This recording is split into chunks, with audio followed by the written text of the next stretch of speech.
دوستان جونگکوک بعد از هفته ها، بعد از ماه ها میاد ویورس لایو میذاره و من چیه از دستش میدم. به به، چقدر خبر خوبیه نه؟ هلو everyone، من مریمم و شما خیلی خیلی خوش اومدید به چنل یوتیوب ماریا باترفلای. امیدوارم که حالتون خوب و همگی سر حال باشین. بله، کوکی عزیزمون جونگکوکی که رفته سربازی، خب بعد از هفته ها، بعد از ماه ها میاد ویورس لایو باز میکنه و من از دستش زبونم هم نمیچرخه الان، من از دستش میدم. چرا؟ چون اصلا خبری ازش ندارم و الانم که داشتم با گوشی ور میرفتم دیدم لایوم دیروز بوده. من امروز فهمیدم. چقدر زود فهمیدم؟ نه خیلی زوده.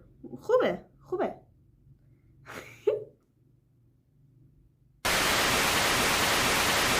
واقعا الان نمیدونم چی بگم.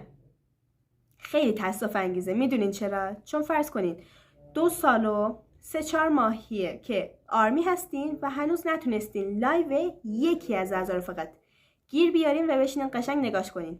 این واقعا خیلی به آدم عذاب میده. خیلی بده. درک کنین لطفا.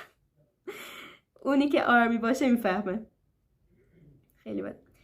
بریم حداقل خلاصه چیز لایو رو ببینیم چیا گفته، چیکار کرده. خب لایو که حدود 3 ساعت بوده، با آرمی ها کلی حرف زده، آهنگ خونده. الهی یا من نگاه قیافه شو.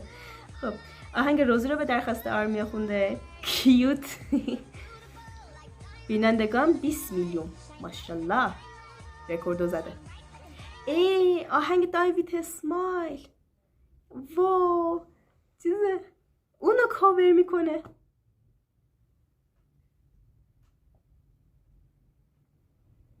اتک خوردم. وای الان خیلی ناراحتم. چرا از دستش دادم؟ وای درسته واسه اولین بارم نیست، ولی خب نباید از دستش میدادم. وای امیدوارم ایشالله یه روزی اون روزی برسه که من لایو یکی از اعضا رو گیر آوردم و نشستم نگاهشو کردم. میخوام واقعا یه روزی برسه که بشینم لایو یکی از اعضا رو نگاه کنم. آمین. مرسی که فیلمو تماشا کردین. امیدوارم که دوستش داشته بوده باشین. نظراتتون رو حتما توی کامنت برام بنویسین. بله حالا منو درک کنین لطفا. مواظب خودتون باشین. تا فیلمای بعدی در روزهای آینده میبینمتون ان شاءالله. خیلی دوستتون دارم. خدافظ.